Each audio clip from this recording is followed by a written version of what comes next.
Olá, amigos. Quinta-feira, dia 4 de julho. Chegamos aí na leitura 1011 e estamos falando aí nesse terceiro trimestre do ano sobre o Evangelho de Marcos, o Evangelho segundo Marcos, né?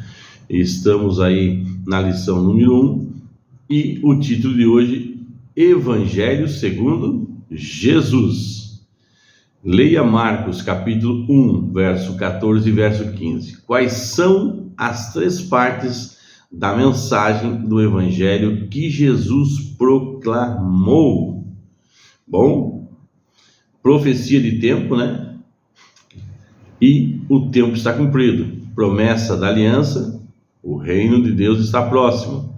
Chamado ao discipulado, arrependam-se e creiam no Evangelho. No texto, nesse texto, Marcos resumiu a mensagem simples e direta de Jesus. Suas três partes são que acabamos de ilustrar aqui. É o que eu sempre falo, amados. É importante, sim, né, sabermos aí sobre as profecias, sobre o tempo, né, sobre as datas. É importante. Esse conhecimento é importante para não sermos pegos de surpresa. Mas o principal é pregarmos o Evangelho de Jesus, né? Anunciar aí o Evangelho puro e simples. O reino dos céus está próximo, né? Arrependei-vos e convertei-vos, né? Tem um amigo meu que, o César, citei ele aqui em outra ocasião, ele diz assim: precisamos saber que Deus é bom e o diabo é ruim. Em suma, ele brinca, mas em suma realmente é isso. Precisamos ver o Evangelho simples, amados. Simples e puro, né? Viver uma vida aí dedicada a Cristo. Então eu não trabalho mais, não passeio mais, não faço mais nada, faça tudo o que você faz, até que Jesus diga que não é para fazer mais, que isso causa mal a você, que você se dê conta de que o que você está praticando afasta você de Jesus, afasta você da sua família, afasta você de você mesmo, da essência que Deus criou. Amém, amados? Olha só, a profecia de tempo a qual Jesus se refere é a profecia das 70 semanas de Daniel, capítulo 9, do verso 24 ao verso 27. Parte dessa profecia se cumpriu no batismo de Jesus, depois do qual ele foi ungido com o Espírito Santo e começou o seu ministério. Está lá em Atos capítulo 10, verso 38, isso, né, amados? Nessa profecia, um dia representa um ano. Números 14, verso 34, Ezequiel capítulo 4, verso 6. A profecia desse início teve, melhor dizendo, início em 457 a.C., com o decreto emitido por Artaxerxes, rei da Pérsia, concluindo a obra da restauração de Jerusalém. Veja aí Esdras capítulo 7.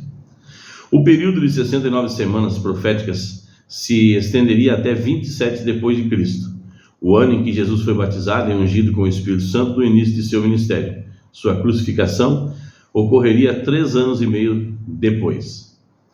A conclusão da Septuaginta, ou 70ª semana, melhor dizendo, ocorreu em 34 depois de Cristo, quando Estevão foi apedrejado e a mensagem do Evangelho começou a chegar aos povos gentios. Estevão foi apedrejado, né? E viu os céus abertos. E nós, amados, quando somos apedrejados por palavras, o que acontece conosco? Nós vemos os céus abertos? Ou parece que o céu se fecha para nós? Qual está sendo a nossa reação após uma ação? É sobre isso que eu falo.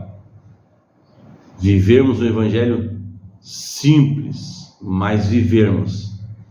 Não pararmos em qualquer pedra de tropeço e não soltarmos uma metralhadora sobre as pessoas e ficar mandando diretas e indiretas, né? Porque isso, além de fazer mal para nós mesmos, mas não percebemos, faz mal para a pessoa, porque ela entende o seu recado e contamina muitas pessoas, né?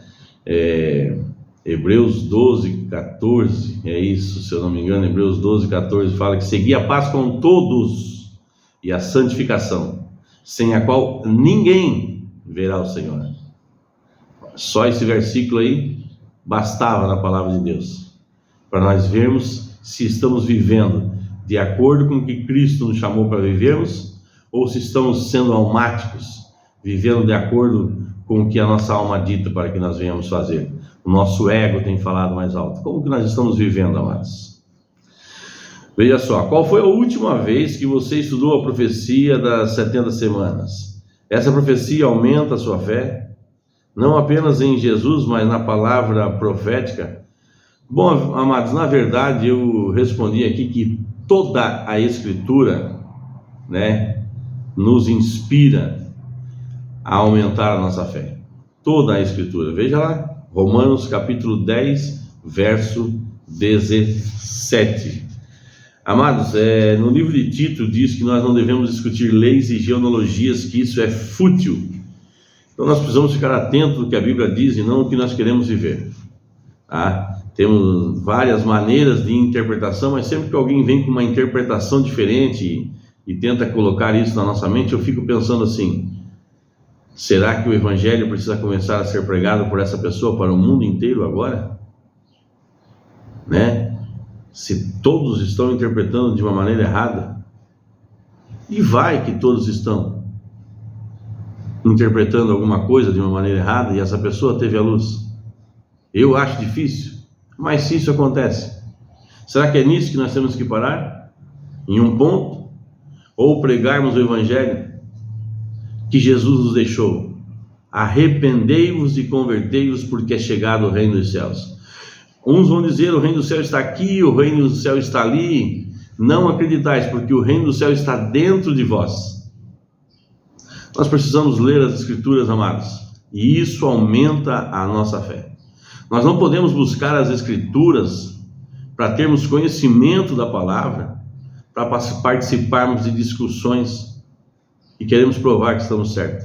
Nós precisamos buscar as Escrituras para aumentar a nossa fé e pregar o Evangelho puro e simples, porque senão nós afastamos mais as pessoas do que atraímos para Jesus. Amém, amados? Deixa essa meditação para você. Pai amado que estás nos céus, graças te damos pela tua palavra que nos enriquece, Senhor, que aumenta a nossa fé.